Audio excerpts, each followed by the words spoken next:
Hey everyone, it's Adam Grant. Welcome back to Rethinking, my podcast on the science of what makes us tick. I'm an organizational psychologist, and I'm taking you inside the minds of fascinating people to explore new thoughts and new ways of thinking. My guests today have changed how I think about relationships. Actually, they've probably done more good for everyone's relationships than anybody else on Earth. As pioneering psychologists for the past 4 decades, John and Julie Gottman have done groundbreaking work on the science and practice of healthy marriages. They co-founded the Gottman Institute, and they've written numerous best-selling books together. Their newest release is The Love Prescription. I have so many questions for both of you, but I guess the place I want to start is, how did you get interested in studying relationships? Well, I got interested in studying relationships 50 years ago, primarily because my relationships were failing. I teamed up with my best friend, Robert Levinson, who's now a psychology professor at UC Berkeley. And his relationships were not going very well either. And I know Bob once said, John, we can either have a relationship or study relationships, and we're doomed to just study them. So we built a lab to try to learn from people who have good relationships how to do it. And I think I got interested in relationships through John because I began as a psychologist who was working with heroin addicts, folks who were diagnosed as schizophrenics, people who were really traumatized by either war combat or torture or sexual abuse or physical abuse. And that had been my private practice for quite some time. But every night, John would be sharing data with me and what that data implied. And it was kind of like a dark hole, Adam, where gravitationally I just got sucked in deeper and deeper and deeper until finally I just couldn't resist. And I collapsed into the center of the dark hole where John lived. And we decided to work together. I always like to say Julie studied the worst cases, and I dated all of them. So, Julie, you weren't one of the failing relationships then? Apparently not. Not yet. It's been about 35 years and still good. Well, we all know a lot of psychologists who stand in their blind spots, and I love the fact that you not only study healthy marriages, you have one, by all accounts. When I teach leadership, there is one study of marriages that I always cover, and it's a famous study that the two of you are intimately familiar with, where you have couples come into your lab and they talk about an issue in their marriage, and you can predict their divorce rates with astonishing accuracy, just by coding the little signals they send each other back and forth. And I wondered if you could talk to me a little bit about the story behind that research and what you learned from it. We were able to build a lab back in the 1970s where we synchronized the video time code to physiological measures from each person, looking at heart rate, how much they sweat from their hands, respiration, blood velocity, gross motor movement, things like that. And then we coded the emotions that they were displaying as well. And we were quite surprised that we could account for almost 90% of the variation in what happened to the couple. Not only could we predict whether they would stay together or get divorced, we could predict when they would get divorced, if they were going to get divorced, and if they stayed together, how happily married they would be and how they would change over time.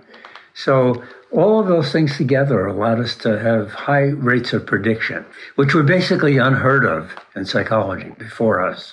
I had never seen anything like it when I first read your research, and I love getting to see that look of shock on my students' face when I say, listen, from a 15-minute interaction, there are experts who can predict your divorce rate over the next 15 years with nearly 90% accuracy. And immediately what they want to know is, well, is my relationship doomed? Right, exactly. Yeah, we have to always remind people that these predictions are made with couples who've not had intervention and are not going to be receiving intervention typically. So if they do receive intervention, it's a whole nother story. You've famously found 4 patterns in conflict that predict the end of relationships: criticism, contempt, defensiveness, and stonewalling, which you've called the 4 horsemen of marital apocalypse. Let's gallop up to the horsemen. The first horseman we call criticism. And criticism is essentially blaming a problem between the partners on a personality flaw of your partner. You're so lazy, you're so inconsiderate, you're selfish, you're thoughtless, all those kinds of words are criticisms, as well as saying you always forget to pick up the dry cleaning. Always and never are also criticisms because they imply a personality flaw. The second horseman of the apocalypse is contempt. And contempt is really the most destructive of all the horsemen. It is criticism, but with a touch of scorn, of disgust, looking really very down at the other partner as inferior, disgusting, with no value. That's contempt. And contempt not only predicts doom for the relationship, it also predicts how many infectious illnesses the listener of contempt will have in the coming years. So it destroys not only relationship, but also the immune system of the listener, which is just terrifying. The third horseman is defensiveness. And defensiveness is my favorite. I'm really good at it. I practice it a lot. And defensiveness sounds like, I did too do the dishes. It kind of that whiny, righteous victim. Don't get mad at me. I did it right. Or counterattack. Oh, yeah? Well, you didn't pay the bills. So bringing up your own criticism against the other person when you feel criticized. So that's defensiveness, and that's typically the most common of the horsemen and the hardest one to expunge because we all love defensiveness. It protects us in a way from criticism. Then the last is called stonewalling. And stonewalling is interesting. It's a complete shutdown of one partner when they're listening to the other partner. They don't give any body cues, any facial cues, any verbal cues, any words that indicate they're actually listening to the person. They just shut them down and react as if they were a stone wall, thus the name, stonewalling. And that links to something very important that John and Bob Levinson found in their data when they measured physiology, which was that the people who were stonewalling, and 80% of those were men, often... 85%, actually. Thank you, dear. Okay. 85% of them were men. And so what they discovered when people were stonewalling is that those people's heart rates were typically 100 beats a minute or higher. Or perhaps if they were super athletes, they'd be beats per minute higher, which indicated that they were in fight or flight. They were really feeling attacked and threatened, and they were turning inwards to try to self-soothe and to shut out the attack. Now, when people are flooded, that's what we call being in fight or flight, what we see is that they have tunnel vision, tunnel hearing. All they perceive is attack. That's it. Nothing else. Their partner could be saying, gosh, you look beautiful today. What do you mean? What are you trying to get out of me? You're trying to manipulate me, aren't you? It's going to look like that. They're very uncomfortable inside, so they're stonewalling to try and take care of themselves internally. I've long been fascinated by all of these horsemen, and of course, pretty much everyone I know has read your work and drawn on it in one relationship or another. And I have some questions about each of the horsemen that I've been curious about. So I actually polled a bunch of friends and colleagues and family members to try to find out what are they curious about and added in some of theirs as well. So let's start with criticism. We all have personality flaws, right? So when my wife tells me that I am always late, maybe I wasn't late every time, but I'm late most of the time. And I recognize that that's a shortcoming of mine. And it doesn't bother me when she points it out. So why is criticism so problematic for people? Well, it sounds like probably you've made a decision that being late is okay. Sometimes. It's not as if being late makes you a terrible human being. For example, if your wife told you, you're being late really sucks. I hate it. People around me hate it. Everybody I know hates you being late. They can't stand it. Why don't you change? What's the matter with you? Now that's going to sound different, isn't it, than, oh, honey, you're always late, right? It does. Very different. And so you're talking about the disapproval being the part that really stings. Not only the disapproval, Adam, but the sense that you're an unworthy human being because you're late. It cuts much deeper than a casual remark. That makes sense. So how do you teach couples to overcome that? Well, we teach them how to overcome criticism by describing themselves, describing their own feelings. They'll describe the situation. When we're late to a party, I feel embarrassed. I feel humiliated. Then they state their positive need. I would love it if you would start getting ready earlier so we could be on time.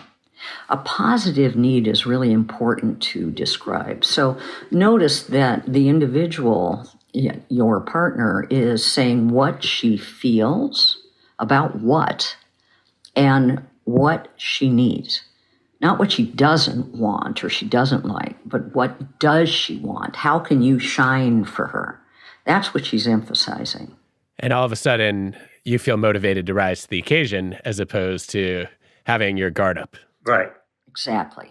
This is easier said than done. So do the two of you actually do this in your marriage? We try. Yeah, we do. Yep, we try. I mean, we can role play how not to do things really well because we've had a lot of practice at that. Doing it wrong. But we have so absorbed what the research has taught us and what those couples who participated have taught us that we really work on practicing that. We're not perfect by a long shot. We'll get critical too, or defensive, or any of them. If we fall down into one of those four horsemen, we'll try to make a repair as soon as possible afterwards. One of the things that was so interesting, Adam, was that when we looked at couples who have happy, stable relationship, we call them the masters of relationships, their partners got critical just less often. But when they did get critical, they responded in a very different way than defensiveness. They would say, that's interesting. Tell me more about that. I want to know, when do I do that? Can you give me some examples? What do you need from me? So they would kind of facilitate this softened startup. Rather than being defensive, they would kind of like open their hearts to listening to what their partner felt and needed. I wonder if there's an example from your relationship that would illustrate maybe a piece of criticism that one of you gave to the other, and then what a less constructive versus more constructive response might have looked like. Let's role play one. Okay. Oh, honey, I don't understand why you never, ever fully clean up the kitchen. You're always leaving things half done. You don't notice all the times I do clean the kitchen. That's because there aren't any. No, the problem is you not noticing things. No, it's not me not doing things. Listen, I have a lot of times I do it right. Get out of here. I have better vision than you do. I see all the crumbs. It's like you're blind. It's always my fault. You're right. Okay, so you don't want to do it that way. Let's do it the right way. Okay. All right. Honey, I get so frustrated when I walk into the kitchen after you've cleaned it and it's still dirty. I still need to, clean up the counters or clean the stove or something. Would you please take a little more time to clean up the kitchen so that the crumbs are gone, the stove is clean, I don't have any more work I have to do? Yeah, that's a good point. I mean, When I'm in a hurry, I don't see the kitchen through your eyes. I just see it through mine. Sure. And I have lower standards than you do. I'll try harder, to do that. Oh, I'd really appreciate that. That'd be great. Okay. Yeah. Wow. There you go. I could listen to the two of you do this all day. Okay. How many hours do you have? I can hear the two versions and know what the right one sounds like. But then, at least and I think this is true for a lot of people, I run into a knowing-doing gap where I don't take the knowledge that I have and put it into practice in the moment. And I only realize after the fact, I was being defensive. I felt like, the other person was being critical. Do you have exercises, tools, practices that help people actually put their knowledge into practice in the moment? Sure. Yeah, we have a lot of exercises, Adam, a lot of tools for couples to use to train themselves to respond differently to their partner. We have a major new software platform we've created called Gottman Connect that has all of our exercises, our tools, even ways you can assess your own relationship, see what the strengths and challenges are, and then get recommendations for tools to practice and use. And all those tools have really great videos of John and I talking about them, but also demonstrating what not to do as well as what to do. And man, did we have fun making those. I can only imagine. So one of the things I was thinking about as I was listening to you do the kind of the bad and the good version of this is a classic Rackham study of expert negotiators, where he found that one of the differences between highly skilled negotiators and the rest of us is they were more likely to label their own feelings and the other person's, except when it came to negative behaviors.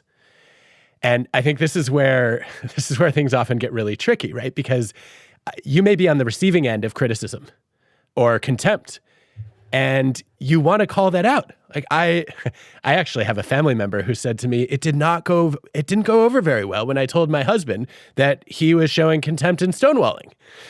So what are the alternatives? When you catch the behavior in the other person, how do you gently let them know? Oh, that's easy. What you can say is, honey, I'm feeling defensive. Can you please say that another way? I'm feeling defensive. You don't go defensive. You say, I'm feeling defensive. Or you can say something like, that felt to me like an insult. I'm wondering if you can say that a different way. You describe yourself, right? Describe yourself and what you're feeling. It's not about you, it's about me. Yeah, that's right. Right. As soon as you go into you're on thin ice. That seems like a precarious place to live. Okay, so we've talked a little bit about criticism and also defensiveness. I want to ask you a question or two on contempt and stonewalling. Contempt, you described it as the most pernicious of the horsemen. And it does seem fairly deadly in the sense that it signals, I don't respect you. I strongly dislike you. I may even hate you. And it's hard to imagine a relationship recovering from that. Is there hope? There is. When there's a regrettable incident that a couple suffers from, where there's been contempt used or some other awful stuff that has left one of the partners or both feeling emotionally injured, we have a tool for that too. It's called How to Process a Regrettable Incident or a Bad Fight, right? The aftermath of a regrettable incident. And there are 5 steps to that tool. So it takes a while. You're talking through together what went wrong in your communication. And as you listen to your partner's narration of what happened, then you share yours, with each of you pausing to reflect what the other person said to make sure you're hearing it correctly. And then also talking about your own responsibility for the part you played in that negative interaction and what to do better next time. Another important part of that is looking at triggers and what triggers are, right? We all have them.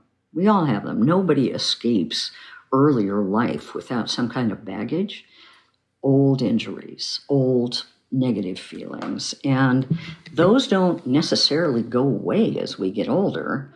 They just go deep down into our core. But sometimes during negative interactions here and now, those will get triggered. It's like a button getting pushed, and up come those negative feelings. Then you may get flooded as a result of those feelings inside you coming up. Then you say something awful to your partner, right? So exploring whether or not during the incident, as you're looking back on it, you had something triggered inside of you, and telling your partner what that feeling was and maybe the history of that feeling for you. That really helps both people understand, no wonder this went so badly. Now I get it. That reminds me of the Friesen and Kamrath research that came out a few years back on trigger profiles, showing that friends who knew each other's emotional triggers actually had less relationship conflict and got along better. And I ended up actually doing an experiment with work teams where brand new managers shared their emotional triggers with their teams.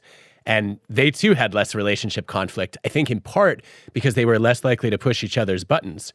And in part because when they did, they were able to say, oh, it wasn't entirely something that I did. Mm-hmm. Adam, can you send me those references? I'm not familiar with them. Happy to.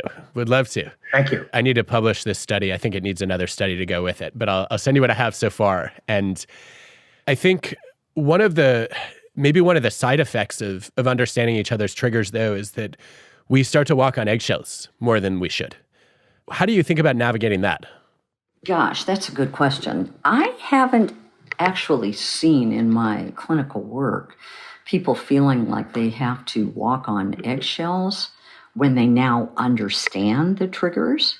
It's typically when they don't know what the triggers are that they're walking on eggshells, because they will experience inadvertently tripping on a landmine. Their partner will blow up, get really furious at them, will shout at them, yell at them, whatever. The person doesn't know what the heck happened. And when you don't know what's happening, when you don't know where those landmines exist, then you walk on eggshells. Mm-hmm. When you do know where they exist, then it's easy to traverse around them, knowing, no, you're not going to trigger anything. So it's easier then. The light bulb that just went off for me, connecting a couple of dots, is sometimes contempt is actually not about the other person, right? It's about you. I may pick up on a micro expression of contempt and say, wait a minute, I can see the smirk and the look of scorn, and that means this person hates me, when in reality, they may just hate the event that happened. Sure. Or they may even be feeling a little bit of self-hatred there. You never know, right? Wow. I have to ask you a question about stonewalling. Is it possible that one person's break is another's stonewalling? There's one portion of taking a break that sounds like it's missing, that makes all the difference in the world. And that is, before your partner calls for a break, says they need to take a break to calm down or whatever, they need to tell you when they're going to come back to talk. I'll be back in 20 minutes. I'll be back in an hour, and we can continue this conversation. That gives the person who's left behind the freedom to know they're going to be able to complete this conversation. When you don't know is when you get anxious about it and you want to hold on to the other person and keep them there so you can keep talking. Typically, when somebody takes a break and they call for a break, what they're really worried about is themselves getting out of control to where they say the wrong things and they hurt you when they don't want to hurt you. And so they're actually protecting you and protecting the relationship when they ask for a break so that they don't end up hurting you or damaging the relationship.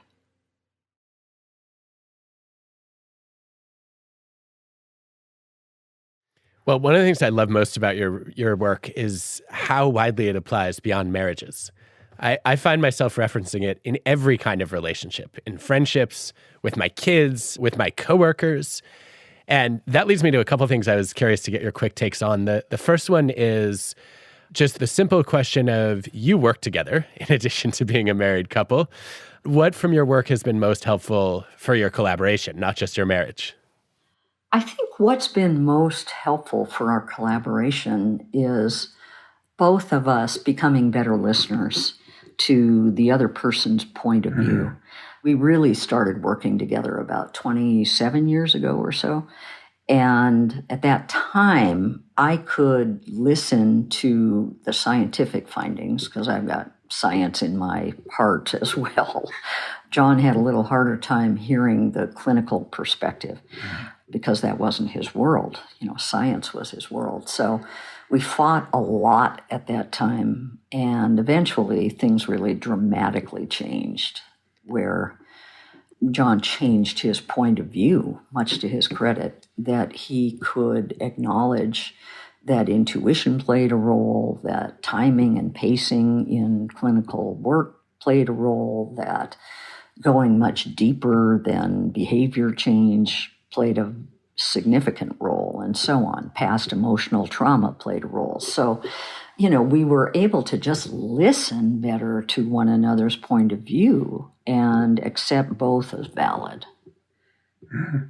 Sounds like a journey that every mathematician or engineer should go through. That a boy. And she actually did listen to the equations I wound up creating with James Murray for couples interaction. So she accepted the math. Yes, but he did also notice the eyes that were glazed over when he described it. It sounds like mutual support of the best form. I'd love to hear your reflections on the pandemic. I know we've seen a lot of couple challenges throughout the isolation, but I've also read some evidence that divorce rates went down and that some people actually became closer. So what's changed? How do you think differently about relationships in the context of some degree of lockdown? We didn't do research in it ourselves, but what we did observe, and other people did study more carefully, was that the relationships that were doing well before the pandemic did even better during the pandemic. They really, really strengthened a lot. Those that were not doing well, distressed relationships, got much worse. And the thought about, divorce rates went down, I think the jury is out on that one, because people, they were quarantined, weren't reaching out to attorneys. They weren't reaching out to lawyers, simple as that. Wow. And that when they come out of quarantine and life has really returned to normal for a couple of years, then we'll see what the divorce rate is doing. Because domestic violence went up so dramatically. And as Tom Bradbury's research shows, that is a really great predictor of future divorce. As it should be. Mm-hmm. Yeah, that's right. Are there any benefits of contempt? My colleagues Shmuel Mewani and Sigal Barsaid found that if a collaborator shows contempt, you're more aggressive toward them, but you also perform better on the task because you really want to prove them wrong. Do you see anything like that in other kinds of relationships? I sure don't. No. And in fact, there's only very few people who want to prove somebody wrong when they've heard contempt. Those are the people with the strongest egos, probably. Most people collapse under the face of it. It's really sulfuric acid in a love relationship. Wow. All right. Steer clear. Lots of people like to talk about their love languages. What would you say? Is there any scientific basis? Is that a conversation worth having? Those are all ways that people can show love. John, I'm not sure about your opinion, but I disagree with the whole concept of love languages. That is, people having just one preferred way of expressing love. I think people have all kinds of ways of expressing love. And they can learn any way of expressing love, given the desire to learn. I think if the conversation about love languages leads people to really take a look at how love was expressed in their families of origin and the limitations of that and the benefits of that, it can be a productive conversation. One of the things that you've published extensively on is ratios of emotions and the importance of having multiples of positive emotions greater than negative emotions. And one of the things I've taken away from that work of yours is that sometimes trying to eliminate the negative emotion isn't as directly as effective as injecting more positive emotion into the relationship. And so it's easier to deal with a little bit of criticism or some occasional defensiveness if you have more joy, more love, more gratitude in your connection. And I wondered if you could talk a little bit about how that works and if there are particular positive emotions that are especially important for counteracting the negative ones. I would assume that love is probably the strongest, but I was starting to sort through, do you want to double down on gratitude? Is it joy? Is it amusement? Is it interest or pride? There's a long list of candidates there, and I don't know quite how to prioritize them. This is a really important point. What we saw was that the masters of relationships have 5 times as many positive things they're doing as negative things. And a lot of those positive things are just during conflict. During conflict, right. And outside of conflict, it's 20 to 1 if they're not conflicting. So this turning toward, and we talk about this in our latest book, which is called The Love Prescription, is that if you turn toward your partner in moments when there's no conflict, automatically you get more of a sense of humor about yourself during conflict. And those moments of shared humor reduce physiological arousal, reduce flooding automatically. So shared moments of humor and affection seem to be the key thing. Not intentionally injecting something positive when you don't really mean it, but actually being able to step back a little bit and laugh at yourself and laugh at one another, and in an understanding, compassionate way, an affectionate way, really winds up greatly changing the trajectory of the relationship. I would love to see a role play of the absence of that and then the presence of that. Sweetie, you're just too lazy to pick up your clothes off the floor. And I'm sick and tired of seeing those clothes on the floor. I don't get what the matter is with you. What's the big deal about picking up your clothes? I don't want to talk about this. I'm tired of talking about this. I'm done. I'm done with this issue. I'm out of here. Well, see, there you go. I mean, you're just totally avoiding the issue. You're rejecting me. I'm avoiding attack from you. I'm not attacking. I just want you to change. Just be a different person. That's it. That's the key there. It's like you want me to be somebody I'm not. Here's all I need you to do. Bend from the waist down towards the floor. Reach your hand down to the shirt on the floor. Straighten up again and drop it into the laundry basket. Is that impossible for you? You're so controlling. Get out of here. I'm just trying to have a floor that I can see that isn't covered with clothes. So now we'll do it right with the positive stuff going on. So, hi, sweetie. Yeah. So I've got something I need to bring up. Oh, you're in trouble. Okay. So listen, the clothes on the floor? Yeah. Those clothes really don't like being on the floor. They want to be in the basket. They're calling to you to be in the laundry basket. I can hear them now. I know. They're saying, please save me. Throw me into the basket. I'm afraid on the floor. I'll get stepped on. Yeah. See? Yeah, that's a good point. That's what they're saying. It doesn't take much effort to pick them up. You're right. It really does. It really does bother you a lot. It really does bother me. It drives me crazy because, it just means extra work because I'm the one who's always picking them up. And I have to take care of my own stuff, right? So I don't really want to have to take care of your stuff as well as mine. That makes sense. The thing is that I dislike my job right now so much that, I'm always, stepping on the uniform I have to wear at work.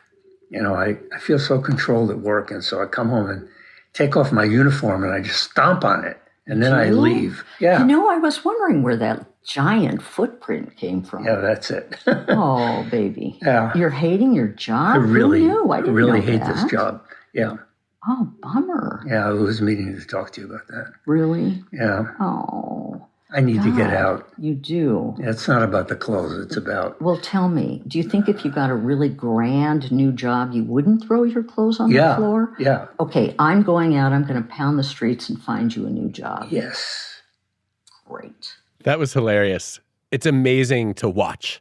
So I think I have a similar question to one I asked before in this context, which is, how do you find the wherewithal to bring in humor when you're mad at the person? You say you're mad, right? But without criticism, without defensiveness. So you're probably not going to start off humorously. But if your partner listens and, maybe gives you a little understanding and asks you what you need, and you talk about what you need, then you can move into a lighter frame of mind because you've discharged your anger and your partner has caught it and listened to it and responded in a good way. You can't force humor. It's kind of like trying to sneeze. You sneeze when you have to. And what we talk about in this new book, Love Prescription, is that when you've turned toward your partner in times when you're not fighting, you automatically get that sense of humor because you have a little bit more perspective on the issue. You see the issue in terms of the background of how much your partner loves you and shows you that you're loved and cared for. So it's easier to laugh at yourself. One of the things this makes me wonder as I watch you is people often say don't sweat the small stuff. But if you only fight about the big stuff, you never get to practice. And it seems like it's so much easier to bring in the humor and the moments of affection when you're fighting about something much more trivial. Yeah, that's a really good point. That's right. So it's really good to bring up, your small needs, your little needs, and practice with those. And small things often. And small things often, which is what our book is all about, is how to create those small things often to improve the general texture of your relationship so that your relationship is stronger. It's kind of made of stronger fabric so that it can carry that heavier stuff too. I know that declaring a date night is at the end of your 7-day action plan in the Love Prescription. And I want to offer a suggestion for day 8. And you can feel free to reject this idea. But one of the things that Allison and I started doing years ago was, in addition to date night, a meeting night. When we had 2 kids, we started thinking about how we needed a dedicated time to have those conversations where we were actually focused on listening to each other. And we started doing these weekly meetings. They were extremely helpful.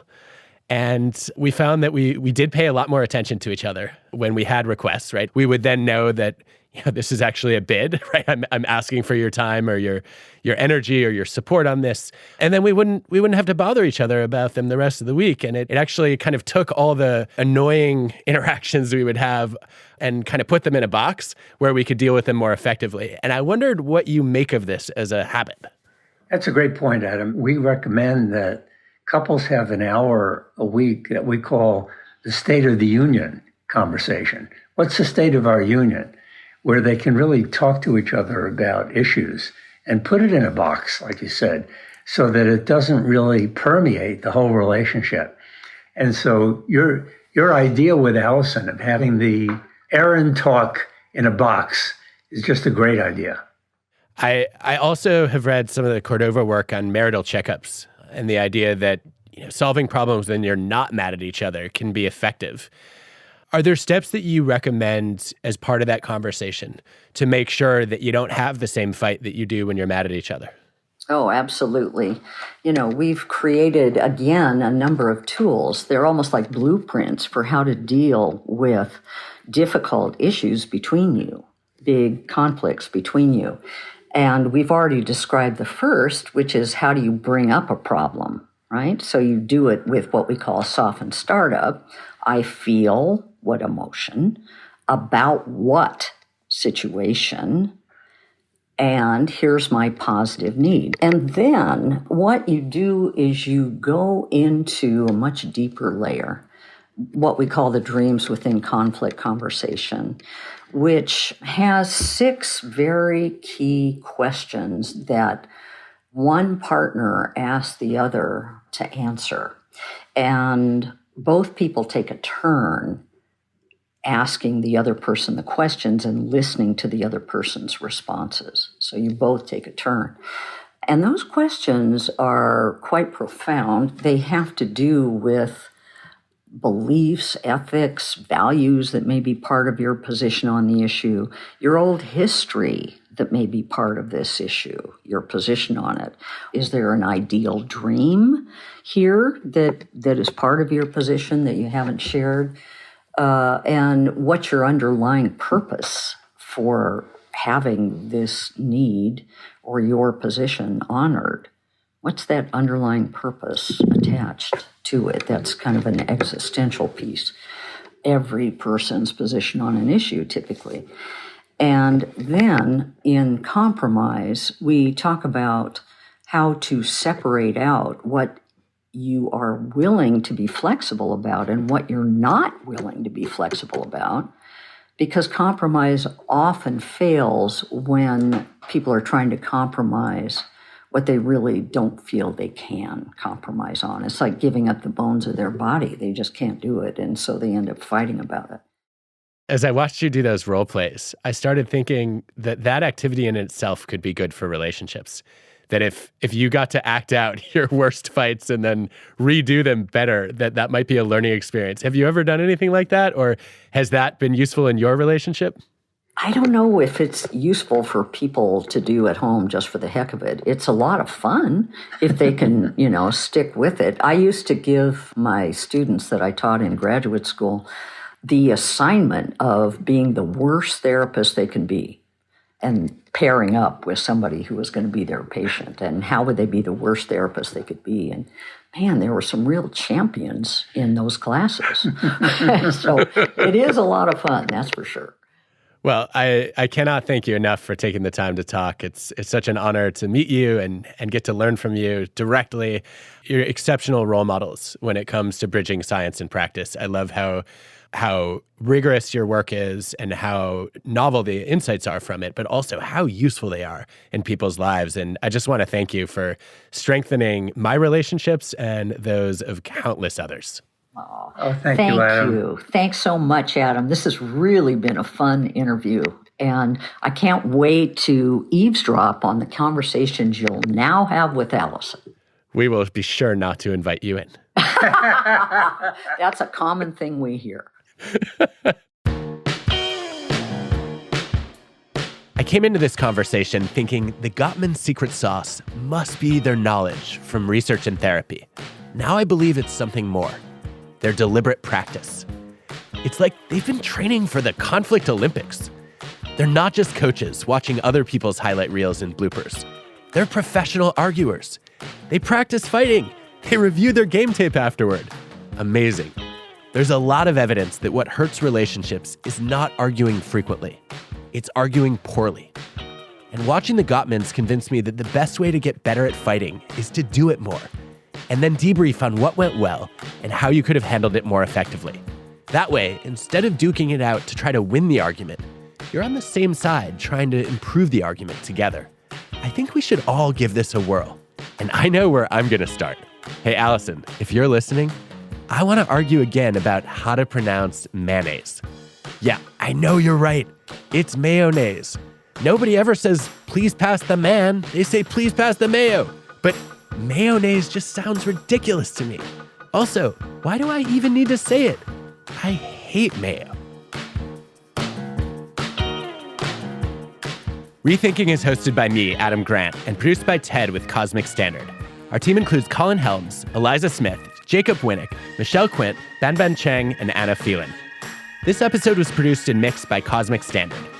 Our fact checker is Paul Durbin. Original music by Hansdale Sue and Allison Leighton Brown. I have to say, I love John pointing out that men are even bigger contributors to the problem than you acknowledged. I know. I was trying to be generous, Adam. I am the only female in the room right now, so. You're also the only one with a full head of hair.